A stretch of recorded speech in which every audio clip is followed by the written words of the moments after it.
घर में अक्सर मच्छर मारने वाली दवाएं इस्तेमाल करते हैं। अलग अलग नामों से बाजार में बिकती हैं। कोई जो है लिक्विड फॉर्म में आती है, आप उसको लगा देते हैं।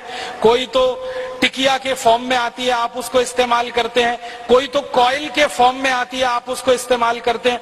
कॉइल के रूप में मच्छर मारने वाली कोई भी दवा इस्तेमाल करें, टिकिया के रूप में इस्तेमाल करें या लिक्विड के रूप में इस्तेमाल करें, उनमें जो इस्तेमाल होने वाला केमिकल है वो डी एथिलीन है, वो मेल्फोक्विन है और वो फॉस्फीन है। ये तीन खतरनाक केमिकल हैं जो इस्तेमाल होते हैं और ये तीनों केमिकल यूरोप और अमेरिका के 56 देशों में बंद है और 20 साल से बंद है। हम हमारे घर में छोटे छोटे बच्चों के ऊपर वो लगा के छोड़ देते हैं। मैंने कई घरों में देखा 2 महीने के 3 महीने के छोटे छोटे बच्चे सो रहे हैं और उनके नजदीक में वो कॉइल जल रहा है जिसका धुआं नाक के रास्ते से बच्चे के फेफड़े में उतर रहा है। वैज्ञानिकों का यह कहना है कि ये मच्छर मारने वाली दवाएं अंत में मनुष्य को मार देती हैं। कई बार क्या होता है, मच्छर तो इनसे मरते नहीं है, मनुष्य मर जाते हैं जिनके लिए ये दवाएं इस्तेमाल हो रही हैं। और ज्यादातर इन दवाओं का व्यापार, डी एथिलीन का व्यापार, फॉस्फीन का व्यापार हिंदुस्तान में विदेशी कंपनियों के कंट्रोल में है और वो अंधाधुंध केमिकल इंपोर्ट करके लाके बेच रहे हैं और भारत की कुछ स्वदेशी कंपनियां भी बनाकर उनको बेच रही हैं। तो आप जरा सोचिए, आपकी सुरक्षा के लिए, आत्मरक्षा के लिए आप कम से कम ये चीजें इस्तेमाल करना बंद करिए। फिर आप बोलेंगे मच्छर तो है, उनका तो क्या उपाय है? सबसे अच्छा उपाय है मच्छरदानी लगा के सोइए। स्वदेशी है, सस्ती है, क्वालिटी में अच्छी है, सारे देश में उत्तर से दक्षिण पूरब से पश्चिम मिलती है और कोई साइड इफेक्ट नहीं है, कोई एक्सपायरी डेट नहीं है।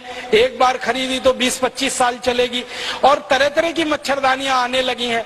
अब तो वो डंडे वाली जरूरत नहीं है, एक हुक में लटका दीजिए वो आती है, आप ऐसे खोल के सो जाइए आती है, नहीं तो चादर की तरह से ओढ़ के सो जाइए, कुछ नहीं कर सकते। तो ये मच्छर मारने वाली दवा से तो अच्छी है।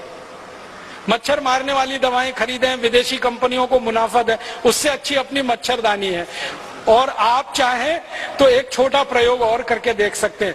नीम होता है ना, नीम का तेल बाजार में मिलता है, तो नीम का तेल ऐसे जलाएं दीपक के रूप में।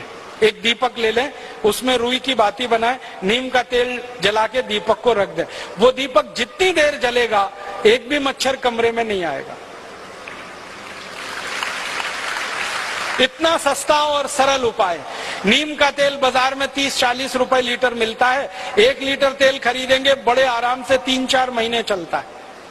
और दूसरा एक तरीका है, गाय के गोबर से बनी हुई अगरबत्ती और गाय के गोबर से बनी हुई धूप बत्तियां भी बाजार में अब आ गई हैं। कई गौशालाएं उनको बनाती हैं, उनको जलाकर आप सो जाइए, वो भी मच्छर को भगाती हैं और क्वालिटी में मच्छर अगरबत्ती से अच्छी। अगर गाय के गोबर की अगरबत्ती धूप बत्ती जलाएंगे तो पैसा किसी गौशाला को मिलेगा और उससे गाय की रक्षा होगी और गाय की रक्षा के बाद अंततः देश की ही रक्षा होने वाली है। और अगर आप मच्छर अगरबत्ती खरीदेंगे तो पैसा किसी विदेशी कंपनी के पास जाएगा और उस पैसे से आपका भी नुकसान, देश का भी नुकसान हो जाएगा।